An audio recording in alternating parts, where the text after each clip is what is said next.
आप सभी का स्वागत है आपका अपना चैनल मिराकल कोचिंग सेंटर में। इस वीडियो पार्ट में हम देखेंगे जीव विज्ञान के यानी बायोलॉजी के तीसरे अध्याय जीव जनन कैसे करते हैं, इनके वीवीआई ऑब्जेक्टिव क्वेश्चन को हम इस वीडियो पार्ट में देखने वाले हैं।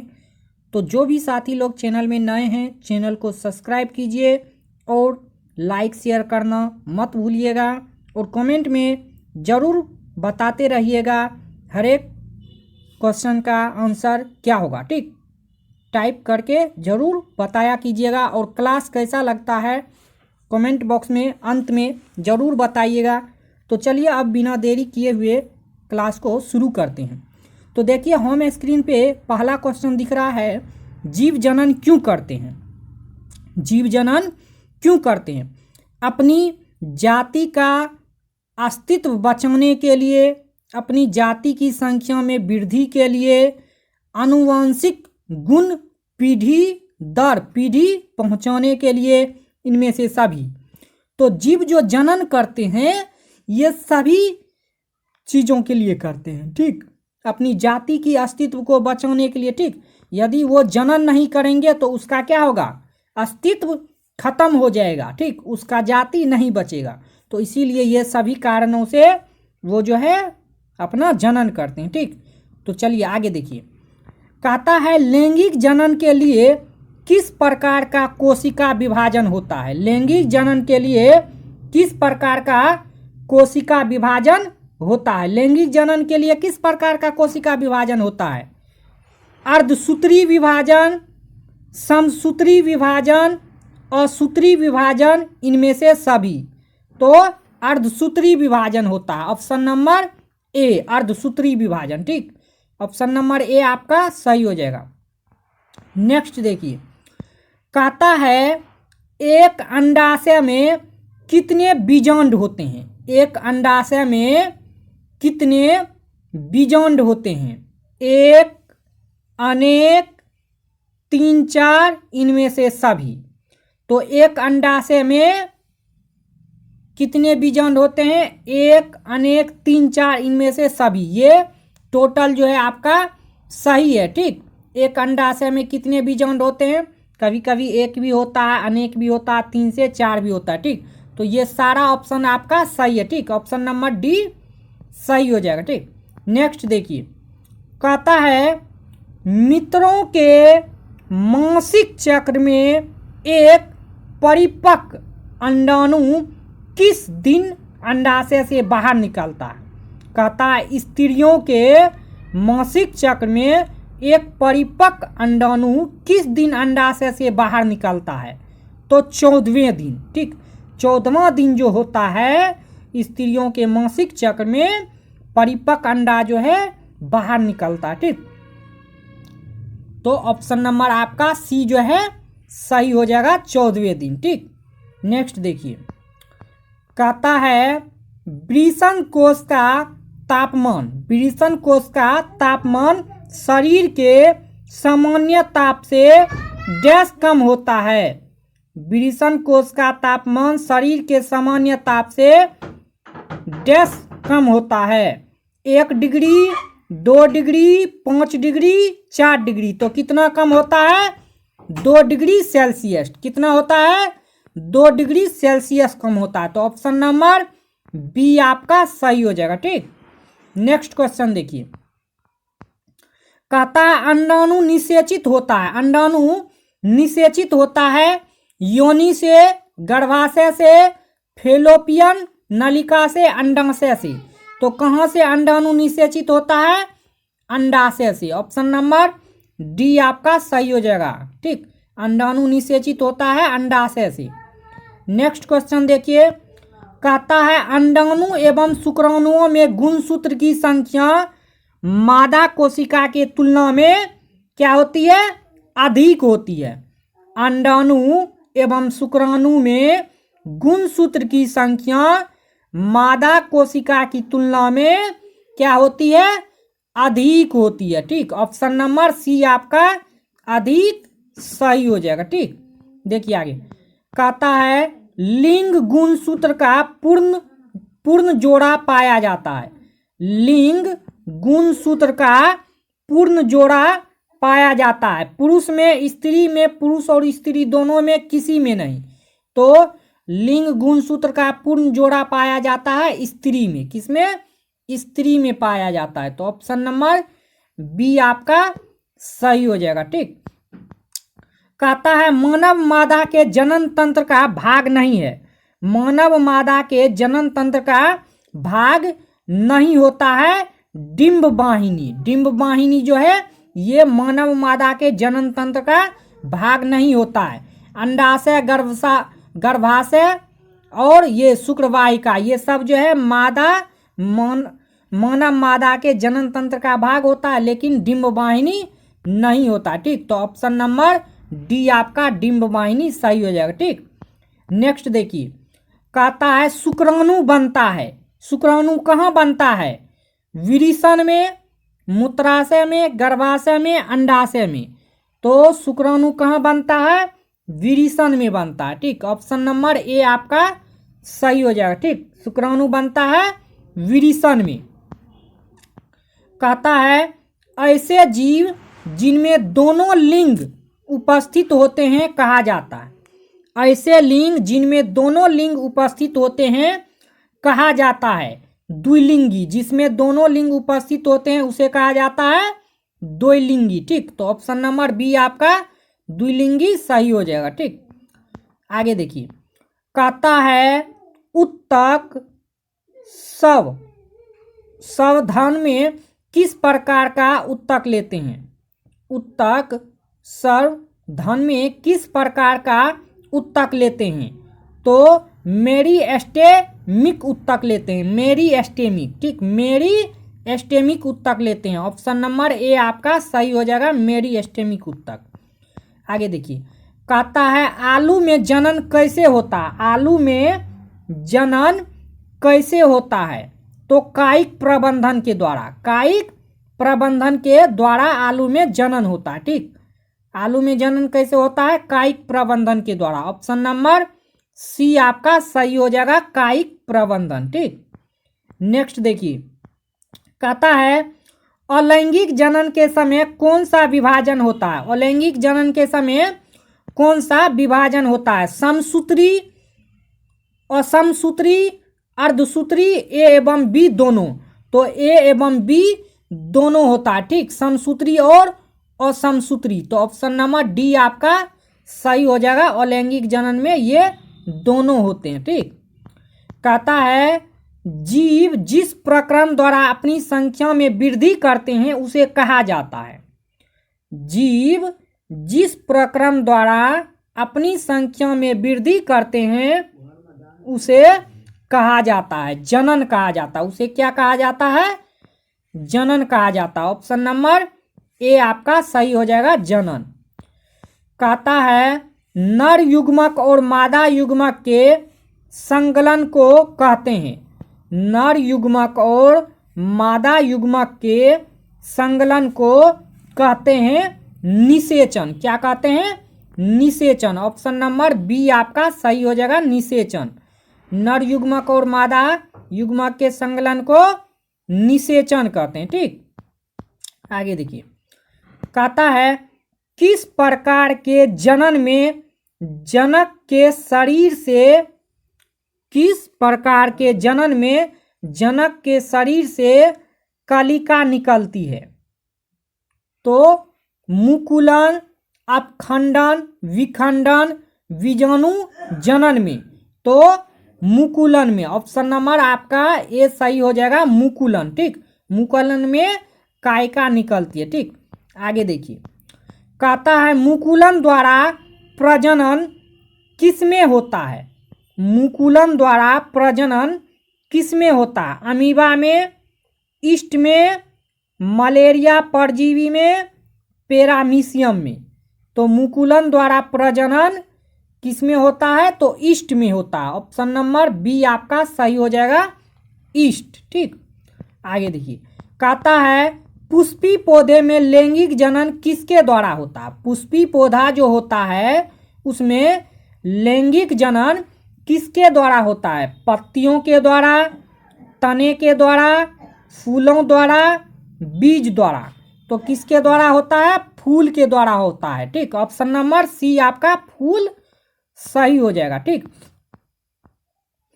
कहता है द्विखंडन होता है, द्विखंडन होता है अमीबा में, पैरामीशियम में, लिस्मेनिया में, इनमें से सभी। तो द्विखंडन होता है अमीबा में। ठीक, ऑप्शन नंबर ए आपका सही हो जाएगा, अमीबा। ठीक, आगे देखिए, कहता है डीएनए कहाँ उपस्थित होता है? डीएनए कहाँ उपस्थित होता है? तो डीएनए कहाँ उपस्थित होता है?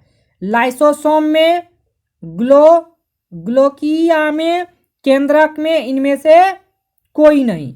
तो डीएनए उपस्थित होता है केंद्रक में। ठीक, डीएनए कहाँ उपस्थित होता है? केंद्रक में। तो ऑप्शन नंबर सी आपका सही हो जाएगा, केंद्रक। ठीक, कहता इनमें आनुवंशिक गुणों का संदेश होता है, इनमें आनुवंशिक गुणों का संदेश होता है डीएनए में। किसमें होता है? डीएनए में। ऑप्शन नंबर ए आपका सही हो जाएगा, डीएनए। ठीक, आगे देखिए, कहता है स्पीसीज की उत्तर जीविता के लिए महत्वपूर्ण है। स्पीसीज की उत्तर जीविता के लिए महत्वपूर्ण है समानता, विभिन्नता, समशिष्ट, इनमें से कोई नहीं। तो विभिन्नता, ऑप्शन नंबर बी आपका सही हो जाएगा। ठीक, स्पीसीज की उत्तर जीविता के लिए महत्वपूर्ण है विभिन्नता। ठीक, आगे देखिए, कहता है परिवर्तित परिस्थितियों में जीव जीवित रह सकते हैं। परिवर्तित परिस्थितियों में जीव जीवित रह सकते हैं समशिष्ट द्वारा, प्रतिकूलन द्वारा, अनुकूलन द्वारा, इनमें से सभी। तो अनुकूलन द्वारा जो है जीवित रह सकते हैं। ऑप्शन नंबर सी आपका सही हो जाएगा, अनुकूलन। ठीक, कहता है बहुखंडन द्वारा जनन होता है। बहुखंडन द्वारा जनन होता है, बहुखंडन द्वारा जनन होता है। ईस्ट में, प्लेजोडियम में, लेशमानिया में, इनमें से कोई नहीं। तो प्लेजोमोडियम में जो है बहुखंडन द्वारा जनन होता है। ठीक, तो ऑप्शन नंबर बी आपका प्लेजोमोडियम सही हो जाएगा। ठीक, डियम। कहता है द्विखंडन द्वारा जनन होता है, द्विखंडन द्वारा जनन होता है अमीबा में, लेशमीनिया में, ईस्ट में, ए और बी दोनों। तो अमीबा और लेशमीनिया ये दोनों में द्विखंडन द्वारा जनन होता है, इसीलिए ऑप्शन नंबर डी आपका सही हो जाएगा। ठीक, कहता है इसमें अपखंडन द्वारा जनन होता है। किसमें अपखंडन द्वारा जनन होता है? ईस्ट में, लेशमीनिया में, स्पाइरोगाइरा में, इनमें से सभी। तो स्पाइरोगाइरा जो होता है इसमें आपको अपखंडन द्वारा जनन होता है। ठीक, स्पाइरोगाइरा में। ठीक, ऑप्शन नंबर सी आपका सही हो जाएगा। आगे देखिए, आगे क्वेश्चन है, कहता है अलैंगिक जनन मुकुलन द्वारा होता है। अलैंगिक जनन मुकुलन द्वारा होता है अमीबा में, ईस्ट में, प्लेजोमोडियम में, लेशमीनिया में। तो किस में होता है? ईस्ट में होता है। ठीक, अलैंगिक जनन मुकुलन द्वारा ईस्ट में होता है। ऑप्शन नंबर सी सही हो जाएगा। ठीक, कहता है अमीबा में जनन होता है। अमीबा में जनन होता है कोशिका विभाजन से, लैंगिक जनन से, मुकुलन से, इनमें से कोई नहीं। तो अमीबा में जनन होता है कोशिका विभाजन से। ऑप्शन नंबर ए कोशिका विभाजन सही हो जाएगा। ठीक, नेक्स्ट क्वेश्चन देखिए, कहता है जिस जीव में नर और मादा जनन अंग दोनों उपस्थित होते हैं उसे कहते हैं। जिस जीव में नर और मादा जनन अंग दोनों उपस्थित होते हैं उसे कहते हैं हार्मफ्राइडाइट, द्विलिंगी, उभयलिंगी, इनमें से सभी। तो ये आपको सभी जो है ऑप्शन नंबर डी सही हो जाएगा। ठीक, नेक्स्ट क्वेश्चन देखिए, क्वेश्चन नंबर 31 कहता है जिसमें नर और मादा लिंग अलग अलग जीवों में होते हैं वे कहलाते हैं। जिनमें नर और मादा लिंग अलग अलग जीवों में होते हैं वे कहलाते हैं एकलिंगी, द्विलिंगी, हार्मफ्राई, डायराइट, उभयलिंगी। तो क्या कहलाते हैं? एकलिंगी कहलाते हैं। ऑप्शन नंबर ए आपका एकलिंगी सही हो जाएगा। ठीक, नेक्स्ट देखिए, कहता है उभयलिंगी पुष्प में उपस्थित होते हैं। उभयलिंगी पुष्प में उपस्थित होते हैं स्त्री केसर, पुंकेसर, स्त्री केसर और पुंकेसर दोनों, इनमें से कोई नहीं।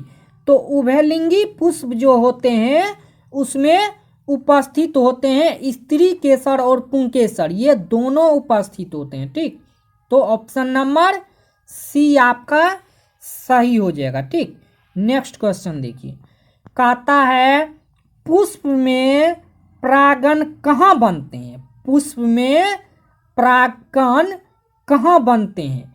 पुंकेसर में, स्त्री केसर में, पंखुड़ी दल में, बाह्य दल में। तो पुष्प में परागण कहाँ बनते हैं? पुंकेसर में बनते हैं। ठीक, ऑप्शन नंबर ए आपका पुंकेसर सही हो जाएगा। ठीक, नेक्स्ट देखिए, कहता है स्त्री केसर में उपस्थित होता है। स्त्री केसर में उपस्थित होता है अंडाशय, वर्तिका, वर्तिकाग्र, इनमें से सभी। तो स्त्री केसर में उपस्थित होता है ये सभी, अंडाशय, वर्तिका, वर्तिकाग्र, ये सभी जो है उपस्थित होते हैं स्त्री केसर में। ठीक, आगे देखिए, कहता है पुष्प में बीजांड कहाँ उपस्थित होता है? पुष्प में बीजांड कहाँ उपस्थित होता है? वर्तिकान में, वर्तिका में, अंडाशय में, इनमें से कोई नहीं। तो पुष्प में बीजांड अंडाशय में उपस्थित होते हैं। ठीक, पुष्प में बीजांड कहाँ उपस्थित होते हैं? अंडाशय में। ऑप्शन नंबर सी आपका सही हो जाएगा, अंडाशय। ठीक, कहता है पुष्प में मादा युग्मक कहाँ उपस्थित होती है? पुष्प में मादा युग्मक कहाँ उपस्थित होती है? बीजांड में, वर्तिकान में, वर्तिका में, इनमें से कोई नहीं। तो पुष्प में मादा युग्मक बीजांड में उपस्थित होते हैं, बीजांड में। ठीक, पुष्प में मादा युग्मक बीजांड में उपस्थित होते हैं। तो ऑप्शन नंबर ए आपका सही हो जाएगा। कहता है निषेचन के फलस्वरूप अंडाशय विकसित होता है। निषेचन के फलस्वरूप अंडाशय विकसित होता है फूल में, फल में, पत्तियों में, परागण में। तो कहाँ होते हैं? फल में होते हैं। ऑप्शन नंबर बी आपका सही हो जाएगा, फल। ठीक, कहता है पुष्प का कौन सा भाग फल बनाता है? पुष्प का कौन सा भाग फल बनाता है? पराग कोश, वर्तिकाग्र, वर्तिका, अंडाशय। तो अंडाशय बनाता है। पुष्प का कौन सा भाग फल बनाता है? अंडाशय। ऑप्शन नंबर डी आपका अंडाशय सही हो जाएगा। कहता है निषेचन के बाद बीजांड परिवर्तित होता है। निषेचन के बाद बीजांड परिवर्तित होता है फल में, फूल में, बीज में, परागण में। तो बीज में। ठीक, निषेचन के बाद बीजांड परिवर्तित हो जाता है बीज में। ऑप्शन नंबर सी आपका सही हो जाएगा, बीज। कहता है नर युग्मक एवं मादा युग्मक के संयोग से क्या बनता है? नर युग्मक एवं मादा युग्मक के संयोग से क्या बनता है? अंडाणु, शुक्राणु, जाइगोट, इनमें से कोई नहीं। तो जाइगोट बनता है। ठीक, नर युग्मक एवं मादा युग्मक के संयोग से जाइगोट बनता है। ऑप्शन नंबर सी जाइगोट आपका सही हो जाएगा। ठीक, कहता है इनमें कौन अलैंगिक जनन की विधि है, इनमें कौन अलैंगिक जनन की विधि है, बीजाणु जनन, मुकुलन, विखंडन, इनमें से सभी। तो ये जितना है सब जो आपको अलैंगिक जनन की विधि है, बीजाणु, मुकुलन, विखंडन, ये सभी जो है ऑप्शन नंबर डी आपका सभी हो जाएगा ऑल। ठीक, कहता है ईस्ट में अलैंगिक जनन की विधि को क्या कहते हैं, ईस्ट में अलैंगिक जनन की विधि को क्या कहते हैं, मुकुलन, विखंडन, अपखंडन, द्विखंडन।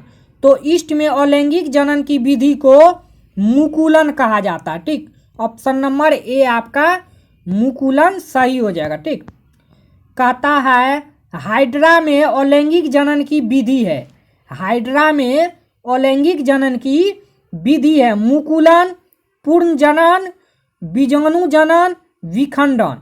तो हाइड्रा में अलैंगिक जनन की विधि होती है मुकुलन। ठीक, ऑप्शन नंबर ए आपका मुकुलन सही हो जाएगा। कहता है निम्नलिखित जीवों में किसमें अलैंगिक जनन मुकुलन द्वारा होता है, निम्नलिखित जीवों में किसमें अलैंगिक जनन मुकुलन द्वारा होता है, ईस्ट में, ऑप्शन नंबर सी आपका सही हो जाएगा ईस्ट। ठीक, कहता है निम्नलिखित में कौन अलैंगिक जनन संचारित रोग नहीं है, निम्नलिखित में कौन अलैंगिक जनन संचारित रोग नहीं है, AIDS, ads, syphilis, gonorrhoea, typhoid. तो टाइफाइड जो है ये टाइफाइड ऑप्शन नंबर डी आपका सही हो जाएगा। अलैंगिक जनन संचारित रोग हो नहीं है टाइफाइड। ठीक, बाकी एड्स, सिफिलिस और गोनेरिया ये सब जो है संचारित रोग होता है। ठीक, ऑप्शन नंबर डी सही हो जाएगा। कहता है स्त्रियों में लिंग गुणसूत्र का युग्म होता है, स्त्रियों में लिंग गुणसूत्र का युग्म होता है, XY, XX, YY, इनमें से सभी। तो स्त्रियों में जो गुणसूत्र की युग्म होती है वो XX होती है। ठीक, तो ऑप्शन नंबर बी आपका सही हो जाएगा XX। ठीक, कहता है का ऊपर ग्रंथियों का मुख्य कार्य है। ठीक, का ऊपर ग्रंथि का मुख्य कार्य है शुक्राशय, द्रव स्रावित करना, पुनः स्थान द्रव देना, क्षारीय द्रव स्रावित करना, इनमें से सभी। तो काउपर ग्रंथि का मुख्य कार्य है क्षारीय द्रव स्रावित करना। ठीक, काउपर ग्रंथि का मुख्य कार्य है क्षारीय द्रव स्रावित करना। ठीक, ऑप्शन नंबर सी आपका सही हो जाएगा। ठीक, ऑप्शन नंबर सी। नेक्स्ट देखिए, कहता है सिन ढाका होता है, सिन ढाका होता है कॉपरो केमरसोना, कॉपरो केमरसोना, पीयूष शुक्राशय, सकलन नली। तो प्रीपीयूष जो होता है, प्रीपीयूष इसमें सिन ढाका होता है। ठीक, प्रीपीयूष में, ऑप्शन नंबर बी आपका सही हो जाएगा प्रीपीयूष। ठीक, आगे देखिए, कहता है आपको मादा में निषेचन कहाँ होता है, मादा में निषेचन कहाँ होता है, अंडाशय में, फेलोपियन नलिका में, गर्भाशय में, योनि में। तो मादा में निषेचन फेलोपियन नलिका में होता है, फेलोपियन नलिका में, ऑप्शन नंबर बी आपका सही हो जाएगा फेलोपियन नलिका। ठीक, कहता है गर्भाशय के किस भाग में भ्रूण विकसित होता है, गर्भाशय के किस भाग में भ्रूण विकसित होता है, मुख्य भाग, फंडस, सर्विक्स, योनि। तो गर्भाशय के किस भाग में भ्रूण विकसित होता है, मुख्य भाग में, ऑप्शन नंबर ए आपका मुख्य भाग सही हो जाएगा। ठीक, नेक्स्ट देखिए, नेक्स्ट कहता है नर के शिश्न के समजातीय मादा में क्या पाया जाता है? नर के शिश्न के समजातीय मादा में क्या पाया जाता है? कापोरा के भर्नोसा शुक्राशय योनि प्रीपियूस। तो क्या पाया जाता है? प्रीपियूस पाया जाता है। ठीक, नर के शिश्न के समजातीय मादा में प्रीपियूस पाया जाता है। Option number D. आगे देखिए, कहता है गर्भधारण की अवस्था में अंडाणुओं का निर्माण एवं अंडोग्र नहीं होता है, कभी कभी होता है, नियमित होता है, इनमें से सभी। तो नहीं होता। ऑप्शन नंबर ए आपका सही हो जाएगा। ठीक, गर्भधारण की अवस्था में अंडाणुओं का निर्माण एवं अंडोग्र नहीं होता। ऑप्शन नंबर ए सही हो जाएगा। कहता है निम्न में कौन जनन संचारित रोग के अंतर्गत आता है? निम्न में से कौन जनन संचारित रोग के अंतर्गत आता है?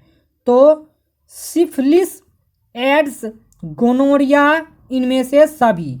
तो ये जितना है सब जो है संचारित रोग के अंतर्गत आता है। ऑप्शन नंबर डी आपका सही हो जाएगा। ठीक, कहता है निम्नलिखित में कौन परिवार नियोजन की प्रकृति विधि है? निम्नलिखित में कौन परिवार नियोजन की प्रकृति विधि है? संयम, मेथुर क्रिया में अवरोध, मेथुर की सामंजस्य अवधि, इनमें से सभी। तो ये जितना है ये सभी आपका सही है। ठीक, ऑप्शन नंबर डी सही हो जाएगा। नेक्स्ट देखिए, कहता है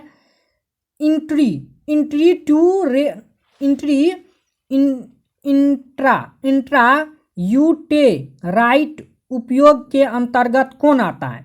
इंट्रा यूटेराइट उपयोग के अंतर्गत कौन आता है? Condom, copper T, diaphragm, loop. तो कौन आता है? कॉपट्टी आता। ऑप्शन नंबर बी आपका सही हो जाएगा, कॉपट्टी। ठीक, आगे देखिए, कहता है अपखंडन निम्न में किस में होता है? अपखंडन निम्न में किस में होता है? स्पाइरो गायरा में, हाइड्रा में, प्लेनेरिया में, इनमें से सभी। तो अपखंडन स्पाइरो गैरा में होता, हाइड्रा में और प्लेनेरिया में, ये सभी में होता। ठीक, तो ऑप्शन नंबर डी आपका सही हो जाएगा। ठीक, कहता है डीएनए की प्राकृतिक बनना एक प्रक्रिया है। डीएनए की प्रकृति बनना एक प्रक्रिया है। सरल, जटिल, बौद्धिक, धार्मिक।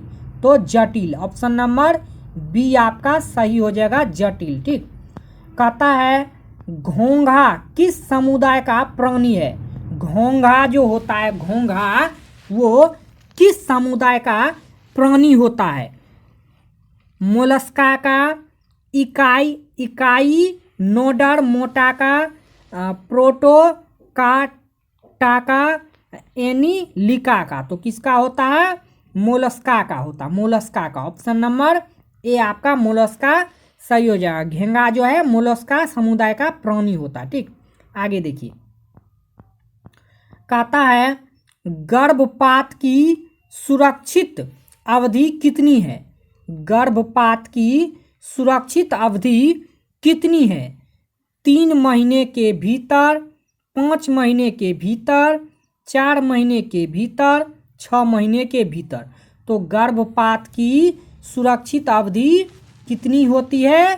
3 महीने के भीतर। ठीक, ऑप्शन नंबर ए आपका सही हो जाएगा। ठीक, नेक्स्ट एंड लास्ट क्वेश्चन देखिएगा, कहता है गर्भपात भ्रूण के किस अवस्था में सुरक्षित माना जाता है?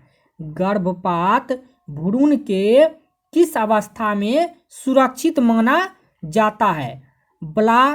ब्लास्टुला में, अंग निर्माण में, परिपक्व भ्रूण में, इनमें से सभी। तो ब्लास्टुला जो होता है इसमें गर्भपात भ्रूण के गर्भपात भ्रूण को सुरक्षित माना जाता है ब्लास्टुला में। ठीक, तो ऑप्शन नंबर ए आपका सही हो जाएगा। ठीक, तो इस वीडियो पार्ट में हम जो है 60 ऑब्जेक्टिव क्वेश्चन को कवर किए हैं। नेक्स्ट इनसे अगले वाले वीडियो में जो है पार्ट 2 में इसके वीवीआई ऑब्जेक्टिव को कवर करेंगे। ठीक, इस वीडियो पार्ट में 60 क्वेश्चन आया है, वीडियो पार्ट 2 में जो है उसमें आपको इनसे आगे और 60 से 70 क्वेश्चन रहेगा। ठीक, तो शुरू से लेकर के अंत तक ज़रूर वीडियो को देखिए और कमेंट में ज़रूर बताइएगा कि आपको क्लास कैसा लगा और कितना जो है आप सही इसका जवाब दे पाए हैं। ठीक, कमेंट में ज़रूर बताइएगा। तो चलिए फिर मिलते हैं नेक्स्ट वीडियो में नेक्स्ट पार्ट के साथ। आज के लिए इतना ही। जय हिंद, वंदे मातरम। हेलो फ्रेंड, स्वागत है आप सभी का अपना चैनल मिराकल कोचिंग सेंटर में। इनसे पहले वाले वीडियो पार्ट 1 इलेक्ट्रिक करंट विद्युत धारा के वीडियो पार्ट 1 में हम 50 ऑब्जेक्टिव को कवर किए थे। मैट्रिक बोर्ड एग्ज़ाम 2023 के वीवीआई इम्पोर्टेंट ऑब्जेक्टिव क्वेश्चन हैं। तो इस वीडियो पार्ट में हम इनसे आगे वीवीआई ऑब्जेक्टिव क्वेश्चन को कवर करेंगे। तो जो भी साथी लोग चैनल में नए हैं, चैनल को सब्सक्राइब ज़रूर कर लीजिए और लाइक शेयर करना मत भूलिएगा वीडियो को। और शुरू से लेकर के अंत तक वीडियो को ज़रूर देखिए और कमेंट बॉक्स में ज़रूर बताइए अंत में कि आप कितने क्वेश्चन का आंसर पहले से जानते थे और कितने सही जवाब दिए हैं। ठीक, तो चलिए अब बिना देरी किए हुए क्लास को शुरू करते हैं। देखिए आपके होम स्क्रीन पे पहला क्वेश्चन है, कहता है आपको जो वस्तु रगड़ने पर इलेक्ट्रॉन ग्रहण करता है वह हो सकता है। यानी कोई वस्तु है, यदि उसको रगड़ेंगे वो यदि इलेक्ट्रॉन को ग्रहण करेगा तो वो कौन सा वस्तु होगा? धन आवेशित होगा, ऋण आवेशित होगा, किसी पर कोई आवेश नहीं, इनमें से कोई नहीं। तो आपको पता होगा कोई भी चीज़ कोई चीज़ को ग्रहण तब करता है जब उसको भूख लगता है, यानी कि ऋण आवेशित उस पे होगा। ठीक, वो ग्रहण करेगा तो उस पे क्या होगा? ऋण आवेशित होगा। ठीक, तो ऑप्शन नंबर बी आपका ऋण आवेशित करेक्ट हो जाएगा। ठीक, नेक्स्ट आंसर देखिए, कहता है आपको नेक्स्ट क्वेश्चन में जो पदार्थ घर्षण द्वारा आसानी से आवेशित हो जाते हैं वे कहलाते हैं। जो पदार्थ घर्षण द्वारा आसानी से आवेशित हो जाते हैं वे कहलाते हैं विद्युत चालक, विद्युत रोधी, ए एवं बी दोनों, इनमें से कोई नहीं। तो वो कहलाते हैं विद्युत रोधी। क्या कहलाते हैं? विद्युत रोधी कहलाते हैं। तो ऑप्शन नंबर बी आपका सही हो जाएगा। ठीक, नेक्स्ट क्वेश्चन देखिए, कहता है किसी स्रोत से सतत धारा उत्पन्न करने की सरल युक्ति है। वोल्टीय सेल, सूखा सेल, संचायक सेल, इनमें से कोई नहीं। तो क्या होता है? वोल्टीय सेल होता है। ठीक, ऑप्शन नंबर ए आपका सही हो जाएगा, वोल्टीय सेल। ठीक, नेक्स्ट देखिए, नेक्स्ट कहता आपका ओम के नियम में अचर राशि क्या है? ओम के नियम में अचर राशि क्या है? प्रतिरोध, ताप, धारा, इनमें से कोई नहीं। तो ओम के नियम में अचर राशि क्या है? ताप है। ठीक, ऑप्शन नंबर बी आपका ताप सही हो जाएगा। ठीक, नेक्स्ट क्वेश्चन देखिए, कहता है ओम के नियम में विद्युत धारा और विभवांतर के बीच खींचा गया आलेख होता है। ओम के नियम में विद्युत धारा और विभवांतर के बीच खींचा गया आलेख होता है। सरल रेखा, वक्र रेखा, ए एवं बी दोनों, इनमें से कोई नहीं। तो ओम के नियम में विद्युत धारा और विभवांतर के बीच जो खींचा गया आरेख होता है वो एक सरल रेखा होता है। ठीक, तो ऑप्शन नंबर ए जो है आपका सही हो जाएगा। ठीक, नेक्स्ट क्वेश्चन देखिए, आगे देखिए, कहता है स्रोत की वोल्टता में बिना कोई परिवर्तन किए परिपथ की विद्युत धारा को नियंत्रित करने के लिए उपयोग किए जाने वाले अवयव को क्या कहते हैं? प्रतिरोध कहते हैं, परिवर्तित प्रतिरोध कहते हैं, कोई प्रतिरोध नहीं, इनमें से कोई नहीं। तो परिवर्तित प्रतिरोध जो होता है वो अवयव होता है। ठीक, तो ऑप्शन नंबर बी आपका परिवर्तित प्रतिरोध सही हो जाएगा। ठीक, स्रोत की वोल्टता में बिना कोई परिवर्तन किए परिपथ की विद्युत धारा को नियंत्रित करने के लिए उपयोग किए जाने वाले अवयव होते हैं परिवर्तित प्रतिरोध। तो ऑप्शन नंबर बी आपका सही हो जाएगा। ठीक, नेक्स्ट क्वेश्चन देखिए, नेक्स्ट कहता है वह अवयव जो उच्च प्रतिरोध लगाता है उसे कहते हैं। वह अवयव जो उच्च प्रतिरोध लगाता है उसे कहते हैं अच्छा चालक, मध्यम चालक, हीन चालक, इनमें से कोई नहीं। तो वो कैसा होता है? हीन चालक होता है। ठीक, ऑप्शन नंबर सी आपका सही हो जाएगा, हीन चालक। ठीक, कहता है किसी प्रतिरोध में किसी प्रतिरोध में क्षयित अथवा उपयुक्त ऊर्जा व्यक्त किया जाता है। W बराबर वी आई, W बराबर V Guna I Guna T, W बराबर VT, इनमें से कोई नहीं।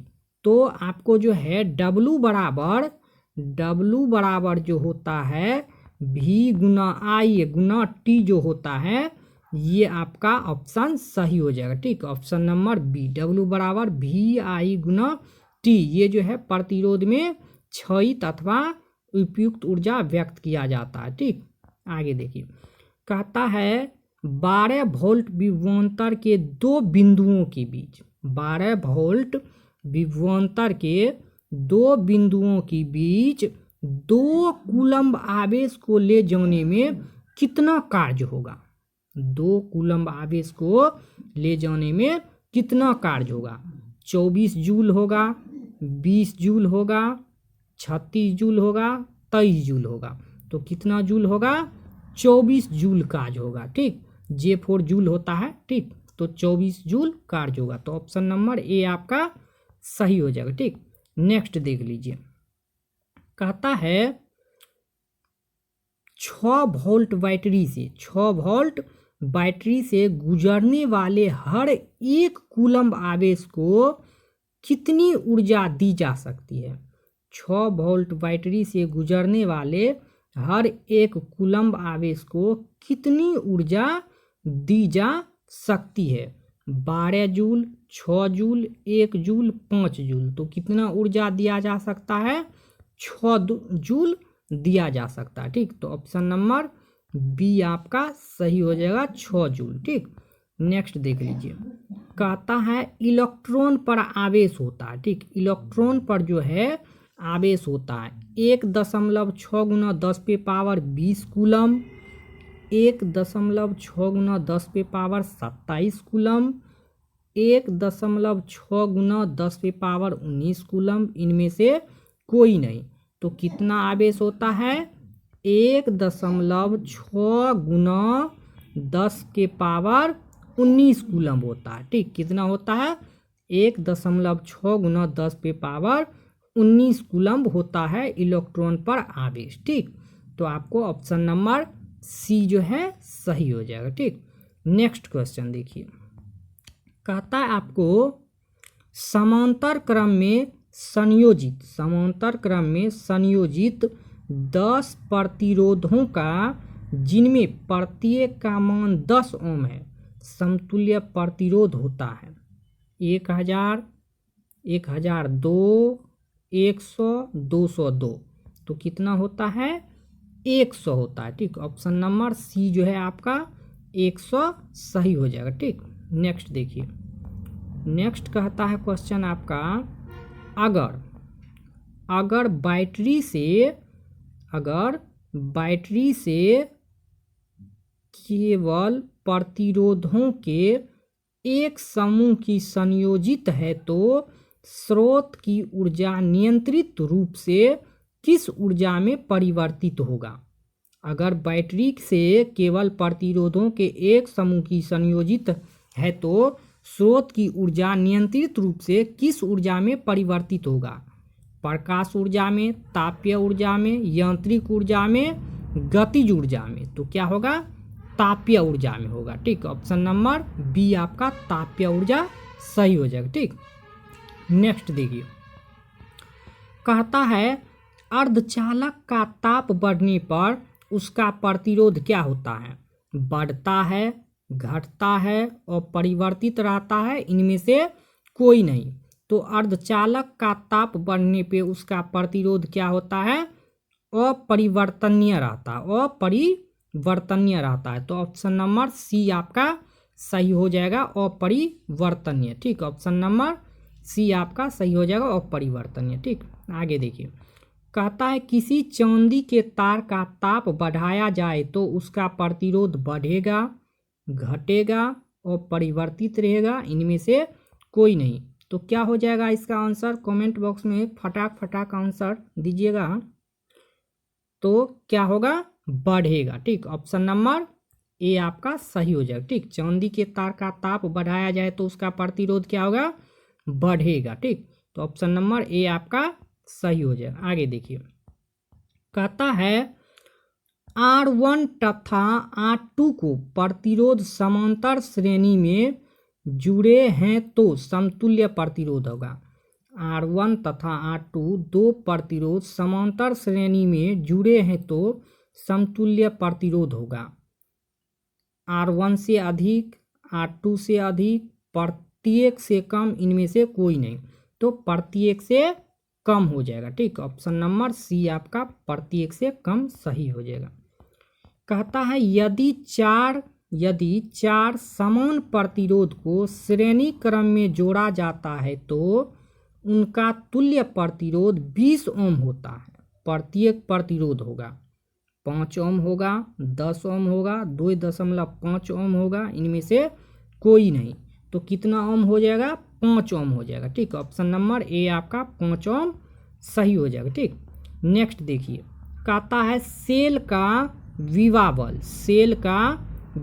बल उसके भीतर विभव का वितरण है, उससे संबंध एक अभिकर्ता है, उसकी ऊर्जा है, भीतरी आयनों का घनत्व है। तो क्या है, उससे संबंध एक अभिकर्ता है। ठीक, ऑप्शन नंबर बी आपका सही हो जाएगा। ठीक, उससे संबंध एक अभिकर्ता है। ठीक, नेक्स्ट देखिए, कहता है नेक्स्ट क्वेश्चन में रासायनिक ऊर्जा का कुछ भाग खर्च होता है। रासायनिक ऊर्जा का कुछ भाग खर्च होता है यांत्रिक ऊर्जा में, नाभिकीय ऊर्जा में, गतिज ऊर्जा में, सौर ऊर्जा में। तो रासायनिक ऊर्जा का कुछ भाग खर्च होता है यांत्रिक ऊर्जा में। क्या चीज में होता है, यांत्रिक ऊर्जा में। तो ऑप्शन नंबर ए आपका यांत्रिक ऊर्जा सही हो जाएगा। ठीक, नेक्स्ट देखिए, कहता है विभवांतर किसमें गति प्रदान करने का काम करता है। विभवांतर किसमें गति प्रदान करने का काम करता है, प्रोटॉन में, इलेक्ट्रॉन में, न्यूट्रॉन में, धारा में। तो किसमें जो है गति प्रदान करने का काम करता है, इलेक्ट्रॉन में। ऑप्शन नंबर बी आपका सही हो जाएगा, इलेक्ट्रॉन। ठीक, नेक्स्ट देखिए, कहता है आपको सेल के भीतर होने वाली रासायनिक अभिक्रिया सेल के दो टर्मिनलों के बीच उत्पन्न करता है। सेल के भीतर होने वाली रासायनिक अभिक्रिया सेल के दो टर्मिनलों के बीच उत्पन्न करता है। विभवांतर, आवेश, धारा, प्रोटॉन। तो विभवांतर को उत्पन्न करता है। किसको करता है, विभवांतर को। ठीक, ऑप्शन नंबर ए आपका सही हो जाएगा। ठीक, आप सभी फटाक जो कमेंट बॉक्स में आंसर ज़रूर देते रहिएगा और लास्ट में ज़रूर बताइएगा कि कितना क्वेश्चन का आप सही जवाब दिए हैं। ठीक, चलिए देखिए, नेक्स्ट क्वेश्चन है आपके होम स्क्रीन पे। कहता है बल्ब की आयु में वृद्धि के लिए इसमें मुख्यतः कौन से गैस भरे जाते हैं? हाइड्रोजन अथवा ऑक्सीजन, नाइट्रोजन तथा आर्गन गैस, हीलियम अथवा नियॉन गैस, ऑक्सीजन और क्लोरीन गैस। तो इसमें नाइट्रोजन तथा आर्गन गैस जो है भरे जाते हैं। ठीक, तो ऑप्शन नंबर बी आपका सही हो जाएगा, नाइट्रोजन तथा आर्गन गैस। ठीक, आगे देखिए नेक्स्ट क्वेश्चन देखिए, कहता है किसी चालक में उत्पन्न ऊष्मा अनुक्रमानुपाती है। किसी चालक में उत्पन्न ऊष्मा अनुक्रमानुपाती है धारा के वर्ग के, धारा के वर्गमूल के, इनमें से कोई नहीं। तो धारा के वर्ग के अनुक्रमानुपाती होते हैं। ठीक, तो ऑप्शन नंबर बी आपका सही हो जाएगा, धारा के अनुक्रमानुपाती। ठीक, नेक्स्ट देखिए, कहता है किसी चालक में प्रवाहित धारा के लिए ओम का नियम लागू होता है। किसी चालक में प्रवाहित धारा के लिए ओम का नियम लागू होता है जब चालक का ताप अचर रहता है, जब चालक का ताप चर रहता है, जब चालक के सिरों के बीच विभवांतर अचर रहता है, जब चालक के सिरों के बीच विभवांतर चर रहता है। तो ऑप्शन नंबर ए जो है, जब चालक का ताप अचर रहता है तब जो है प्रवाहित धारा के लिए ओम का नियम लागू होता है। ठीक, तो ऑप्शन नंबर ए आपका सही हो जाएगा। ठीक, नेक्स्ट क्वेश्चन देखिए, कहता है प्रतिरोध किसी पदार्थ का ऐसा गुणधर्म है, प्रतिरोध किसी पदार्थ का ऐसा गुणधर्म है जो चालक में इसके प्रवाह में अवरोध उत्पन्न करता है, जो चालक में इसके प्रवाह में अवरोध उत्पन्न करता है। इलेक्ट्रॉनों के, प्रोटॉनों के, ए और बी दोनों का, इनमें से किसी का भी नहीं। ठीक, तो इलेक्ट्रॉनों के, ऑप्शन नंबर ए जो है आपका इलेक्ट्रॉनों के सही हो जाएगा। ठीक, नेक्स्ट देखिए, कहता है यदि किसी प्राथमिक सेल का पूर्णतः उपयोग कर लिया गया हो तो उसे दोबारा आवेशित करना संभव है या नहीं। यदि किसी प्राथमिक सेल का पूर्णतः उपयोग कर लिया गया हो तो उसे दोबारा आवेशित करना संभव है या नहीं। हाँ, नहीं, ए और बी दोनों, इनमें से कोई नहीं, तो उसे पुनः नहीं किया जा सकता है। ठीक, तो ऑप्शन नंबर बी आपका सही हो जाएगा। ठीक, नहीं। नेक्स्ट देखिए, कहता है संचायक बैटरियों को पुनः आवेशित करना संभव है या नहीं। संचायक बैटरियों को पुनः आवेशित करना संभव है या नहीं।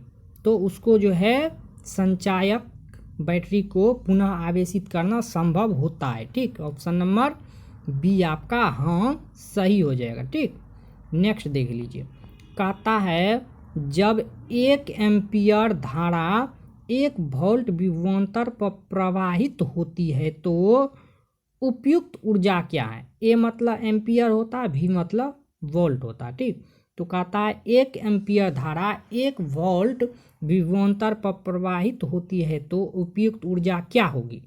उपयुक्त ऊर्जा 1 वाट होगी, 2 वाट होगी, 8 वाट होगी, 4 वाट होगी। तो कितना होगा, 1 वाट होगा। ठीक, तो ऑप्शन नंबर ए आपका 1 वाट सही हो जाएगा। ठीक, नेक्स्ट देखिए, कहता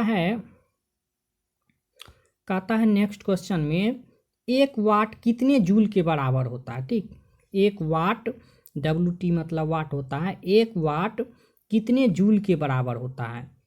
3600 जूल के बराबर, 36,000 जूल के बराबर, 3,60,000 जूल के बराबर,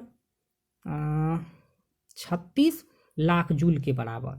तो कितना जूल के बराबर होता है, 3600 जूल के बराबर होता है। ठीक, 1 वाट कितने जूल के बराबर होता है, 3600 जूल के बराबर होता है। ठीक, तो ऑप्शन नंबर ए आपका सही हो जाएगा। ठीक, कहता है खनिज अम्लों के जलीय विलयन विद्युत के चालक होते हैं अतः इन्हें कहा जाता है। खनिज अम्लों के जलीय विलयन विद्युत के चालक होते हैं अतः इन्हें कहा जाता है विद्युत अपघट्य, चालक, अचालक, विद्युत अपघटन। तो विद्युत अपघट्य कहा जाता है। ठीक, ऑप्शन नंबर ए विद्युत अपघट्य सही हो जाएगा। ठीक, नेक्स्ट देखिए, कहता है लेड सल्फ्यूरिक, लेड जो होता है, लेड सल्फ्यूरिक अम्ल सेल का उपयोग होता है। लेड सल्फ्यूरिक अम्ल, लेड सल्फ्यूरिक अम्ल सेल का उपयोग होता है। ठीक, लेड सल्फ्यूरिक जो होता है वो आपका उपयोग होता है। तो ऑटोमोबाइल में, औद्योगिक कार्यों में ए और बी दोनों, इनमें से कोई नहीं। तो क्या हो जाएगा इसका, आप जो है कमेंट बॉक्स में आंसर जरूर दीजिएगा। ठीक, नेक्स्ट क्वेश्चन देखिए, कहता है सूक्ष्म सेल में ऋण इलेक्ट्रोड किस धातु का होता है। सूक्ष्म सेल जो होता है उसमें आपको इलेक्ट्रोड किस धातु का होता है। कार्बन का, जस्ता का, तांबा का, इनमें से कोई नहीं। तो किसका होता है, जस्ता का होता है। ठीक, ऑप्शन नंबर बी आपका जस्ता सही हो जाएगा। ठीक, नेक्स्ट क्वेश्चन देखिए, कहता है सूक्ष्म सेल में धन इलेक्ट्रोड किस धातु का होता है। सूक्ष्म सेल में धन इलेक्ट्रोड किस धातु का होता है। कॉपर का, जस्ता का, कार्बन का, लोहे का। तो किसका होता है, कार्बन का होता है। ठीक, ऑप्शन नंबर सी आपका सही हो जाएगा, कार्बन। ठीक, नेक्स्ट क्वेश्चन देखिए, नेक्स्ट क्वेश्चन कहता है आपका, कहता है 1 वोल्ट कहलाता है। 1 वोल्ट जो है 1 जूल प्रति सेकेंड कहलाता है, 1 जूल प्रति कूलम कहलाता है, 1 जूल एम्पियर कहलाता है, इनमें से कोई नहीं। तो 1 वोल्ट कहलाता है 1 जूल प्रति कूलम। क्या कहलाता है, 1 जूल प्रति कूलम कहलाता है। ठीक, तो ऑप्शन नंबर बी आपका सही हो जाएगा। ठीक, नेक्स्ट क्वेश्चन देखिए, कहता है एक बल्ब से 1 मिनट में 120 कूलम आवेश प्रवाहित हो रही है तो विद्युत धारा का मान ज्ञात करें। एक बल्ब से मिनट में 120 कूलम आवेश प्रवाहित हो रहा है तो विद्युत धारा का मान ज्ञात करें। 1 एम्पियर, 2 एम्पियर, 3 एम्पियर, 4 एम्पियर। तो कितना हो जाएगा, 2 एम्पियर हो जाएगा। ठीक, ऑप्शन नंबर बी आपका 2 एम्पियर सही हो जाएगा। ठीक, कहता है किसी उपकरण में धन यानी प्लस और ऋण माइनस का चिन्ह नहीं होता है। एमीटर में, वोल्ट मीटर में, कुंडली में, विद्युत सेल में। तो किसमें जो है ये आपको, किस उपकरणों में प्लस और माइनस चिन्ह नहीं होता है वो आप जरूर बताइएगा। ठीक, प्लस माइनस किसमें नहीं होता। ठीक, तो इसका कमेंट बॉक्स में आंसर बताइएगा, हम आपको वहाँ पे सही और गलत जरूर बता देंगे। ठीक, तो चलिए आगे देखिए, कहता है आपको लंबाई बढ़ने से तार का प्रतिरोध बढ़ता है, घटता है, कोई परिवर्तन नहीं होता है, इनमें से कोई नहीं। तो क्या होता है, लंबाई बढ़ने से तार का प्रतिरोध बढ़ता है। लंबाई बढ़ने से तार का प्रतिरोध क्या होता है, बढ़ जाता है। ठीक, तो ऑप्शन नंबर ए आपका सही हो जाएगा। ठीक, नेक्स्ट देखिए, कहता है यदि 5 समान प्रतिरोधों को समांतर क्रम में जोड़ने पर उनका तुल्य प्रतिरोध 10 ओम हो तो प्रत्येक प्रतिरोध होगा 50 ओम होगा, 25 ओम होगा, 100 ओम होगा, इनमें से कोई नहीं। तो कितना होगा, 50 ओम होगा। ठीक, ऑप्शन नंबर ए आपका सही हो जाएगा, 50 ओम। ठीक, नेक्स्ट क्वेश्चन देखिए, कहता है 10 ओम एवं 20 ओम के 2 प्रतिरोधों को श्रेणी क्रम में जोड़ने पर समतुल्य प्रतिरोध होगा। 10 ओम एवं 20 ओम के 2 प्रतिरोधों को श्रेणी क्रम में जोड़ने पर समतुल्य प्रतिरोध होगा। 20 ओम, 30 ओम, 10 ओम। तो कितना हो जाएगा, 30 ओम हो जाएगा। ठीक, कितना हो जाएगा? 30 ओम। ठीक, तो ऑप्शन नंबर सी आपका 30 ओम सही हो जाएगा। ठीक, कहता है श्रेणी क्रम में संयोजित समान मान के 4 प्रतिरोधों के समूह का तुल्य प्रतिरोध 16 ओम है। प्रत्येक प्रतिरोध का मान है। श्रेणी क्रम में संयोजित समान मान के 4 प्रतिरोधों के समूह का तुल्य प्रतिरोध 16 ओम है। प्रत्येक प्रतिरोध का मान है 1 ओम, 2 ओम, 3 ओम, 4 ओम। तो कितना है?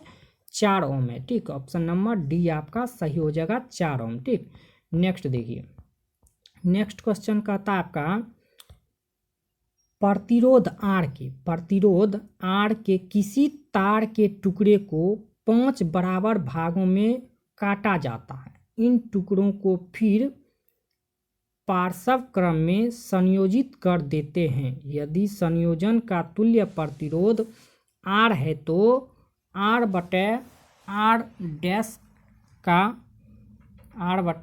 डैश अनुपात का मान क्या होगा? 1/25 होगा, 1/5 होगा, 5 होगा, 25 होगा। तो इसका जो है कितना हो जाएगा मान? 25 हो जाएगा। ठीक, कितना हो जाएगा? R/R डैश का अनुपात का मान 25 हो जाएगा। ठीक, तो ऑप्शन नंबर डी आपका सही हो जाएगा। ठीक, नेक्स्ट देखिए, कहता है 1 किलो वाट के विद्युत हीटर को 220 वोल्ट के स्रोत से जोड़ने पर कितना धारा प्रवाहित होगी?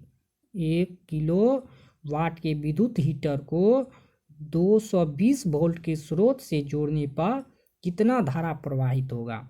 5.45 एम्पियर, 54.5 एम्पियर, 45.5 एम्पियर, 4.55 एम्पियर। तो कितना होगा? 4.55 एम्पियर धारा प्रवाहित होगा। ऑप्शन नंबर डी सही हो जाएगा। ठीक, नेक्स्ट देखिए, कहता है 2 किलोवाट हीटर में कितनी विद्युत धारा का प्रवाह होगा? 2 किलोवाट हीटर में कितनी विद्युत धारा का प्रवाह होगा जब उसे 100 वोल्ट के स्रोत से जोड़ा गया है? 1 एम्पियर, 10 एम्पियर, 20 एम्पियर, 40 एम्पियर। तो कितना होगा? 20 एम्पियर। ठीक, ऑप्शन नंबर सी आपका 20 एम्पियर सही हो जाएगा। ठीक, कहता है यदि किसी चालक से 1 कूलम्ब आवेश प्रवाहित होने में 1 कूलम्ब कार्य हो तो उस पर चालक के सिरों के बीच विभवांतर होगा 1 वोल्ट, 2 वोल्ट, 3 वोल्ट, 4 वोल्ट। तो कितना होगा? 1 वोल्ट होगा। ठीक, ऑप्शन नंबर ए आपका 1 वोल्ट सही हो जाएगा। ठीक, नेक्स्ट देखिए, कहता 12 वोल्ट विभवांतर के 2 बिंदुओं के बीच 2 कूलम्ब आवेश को ले जाने में कार्य किया जाता है। 12 वोल्ट विभवांतर के 2 बिंदुओं के बीच 2 कूलम्ब आवेश को ले जाने में कार्य किया जाता है 6 जूल, 24 जूल, 14 जूल, 10 जूल। तो कितना कार्य किया जाता है? 24 जूल किया जाता है। ठीक, ऑप्शन नंबर बी आपका 24 जूल सही हो जाएगा। ठीक, नेक्स्ट देखिए, कहता आपको जब कोई सेल परिपथ से जुड़ा नहीं है तब उनके ध्रुवों के बीच 1.5 वोल्ट का विभवांतर है। सेल का विद्युत वाहक बल होगा 1.5 वोल्ट, 1 वोल्ट, 0.5 वोल्ट, 3 वोल्ट। तो कितना होगा? 1.5 वोल्ट होगा, 1.5 वोल्ट। ठीक, ऑप्शन नंबर ए आपका सही हो जाएगा। ठीक, नेक्स्ट देखिए, कहता है किसी चालक का प्रतिरोध निर्भर करता है चालक की लंबाई पर, चालक के अनुप्रस्थ काट के क्षेत्रफल पर, चालक की प्रकृति पर, उपयुक्त सभी पर। तो ये जितना है आपका सब सही है। ठीक, ऑप्शन नंबर डी आपका सही हो जाएगा। नेक्स्ट देखिए, कहता है यदि किसी चालक से 1 कूलम्ब आवेश प्रवाहित होने में 1 जूल कार्य हो तो चालक के सिरों के बीच विभवांतर होगा। यदि किसी चालक से 1 कूलम्ब आवेश प्रवाहित होने में 1 जूल कार्य हो तो चालक के सिरों के बीच विभवांतर होगा 1 वोल्ट, 2 वोल्ट, 3 वोल्ट, 4 वोल्ट। तो कितना होगा? 1 वोल्ट होगा। ठीक, ऑप्शन नंबर ए आपका 1 वोल्ट सही हो जाएगा। ठीक, आपके होम स्क्रीन पे नेक्स्ट एंड लास्ट क्वेश्चन है, तो जल्दी जल्दी जो भी साथी लोग चैनल को सब्सक्राइब नहीं किए हैं सब्सक्राइब जरूर कर लीजिएगा, और वीडियो को लाइक शेयर करना मत भूलिएगा, और कमेंट में ज़रूर बताइएगा कि आप कितने करेक्ट आंसर का जवाब दिए हैं। ठीक, तो देखिए कहता है नेक्स्ट एंड लास्ट क्वेश्चन, निम्न में से किसका अर्थ जल होता है? निम्न में से किसका अर्थ जल होता है? Petrol, turbo, nitro, hydro. तो हाइड्रो का मतलब जो है जल होता है, हाइड्रो का मतलब जल होता है। ठीक, तो ऑप्शन नंबर डी आपका सही हो जाएगा। ठीक, तो विद्युत धारा इलेक्ट्रिक करंट के हम 2 अध्याय को इस वीडियो पार्ट में कवर किए हैं। अब नेक्स्ट वीडियो पार्ट हम जो है लेकर के आएंगे नेक्स्ट अध्याय का। तो चलिए आज के लिए इतना ही, फिर मिलते हैं नेक्स्ट वीडियो में नेक्स्ट अध्याय के साथ। तो आज के लिए इतना ही। Thank you. जय हिंद, वंदे मातरम।